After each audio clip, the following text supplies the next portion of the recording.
Hey guys, today I have a little energy update for you all.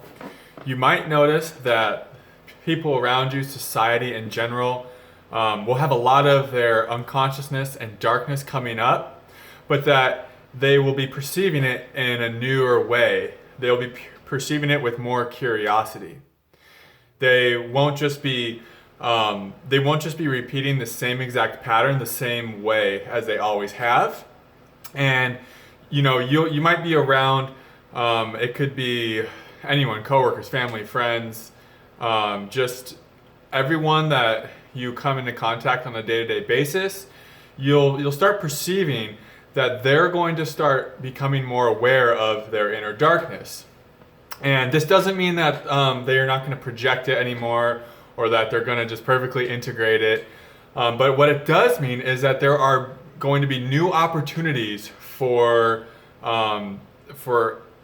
people to work through their unconsciousness. There's going to be more opportunities for people to see their unconsciousness, to see their darkness from a different perspective.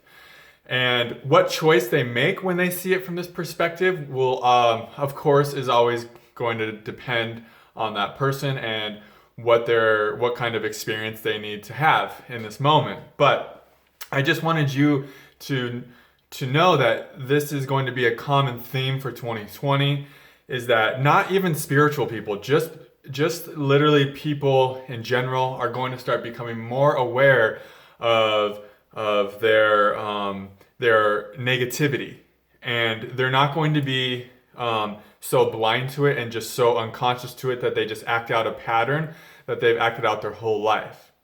Now, what you're here to do is you're here to anchor love. You're here to anchor peace, right? You're here to shine your light, which means to show unconditional love. Now, I know you're saying, but this and this and this, how can I be loving? I understand when other people's unconsciousness and darkness is coming up around you, and as sensitive as we are, sometimes it's not always possible to be unconditionally loving. And unconditional love is not always passive. A lot of times, sometimes it's standing in our truth, our integrity, speaking our truth, right? But here's the key. If you can't be unconditionally loving, then find a space of non-judgment. At least bring non-judgment to those who are working through their darkness and discovering their darkness in a newer way. And if you can't be loving, if you can't be non-judgmental, then at the very least, have an awareness of when you're being judgmental. When you're being judgmental and you just can't help it, at least have the awareness to say, oh, I'm in duality right now. I may not have the consciousness or awareness to stop this, but at least I can be aware that I'm in duality. And until I stop feeding patterns of duality, I'm going to keep feeling the inner conflict within that I'm seeing without, that I'm seeing others go through outside of me. So what you'll notice is when you come to a state of wholeness, of oneness, of unification within, when you can feel your own love, then what you're going to see is the beauty around you happening, the beauty of evolution, the beauty of people coming to know their darkness in a new way, and the beauty of seeing new opportunities unfold for newer states of consciousness and awareness, for those that don't even know that they're on a spiritual journey, for just random people everywhere.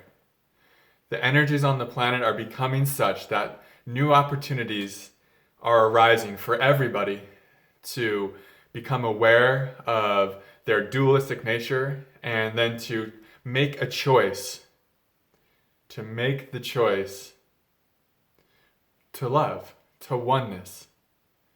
And not everybody's going to make that choice, and that's okay. If we see people not making that choice, it isn't our job to judge them and condemn them. It's our job to see that that's the sandbox they need to play in for now. That's the experience that their soul has chosen to have. And that it's not wrong, it's not less than, it's just an experience. But we, as light workers, we as starseeds, conscious beings, empaths, We choose love. We play in the sandbox of love and light and peace and joy. And so we anchor that no matter what we're seeing out here. Because the more we anchor love and peace and joy, the more everybody else has these opportunities to ascend, has these opportunities to self-realize themselves as immortal spiritual beings. The more that we know that we are beyond this form, the more that others will be able to see that they are not their form. So as you anchor your love and your light, you pave the way. That's the reason others are having this opportunity right now. Why the energies are so heightened in 2020. It's because of all the work that's been done. Not only the work you've done, but the light workers before you and before you and before you. The light quotient is hiring on Earth right now. There are magnificent opportunities in front of you. Right now, it is time to be bold. It is time to be authentic. It is time to know who you are. It's time to live through your heart. I love you all so much. Thank you for subscribing, for watching this channel, for connecting with me. It means so much to me. I will see you in the next video. Namaste.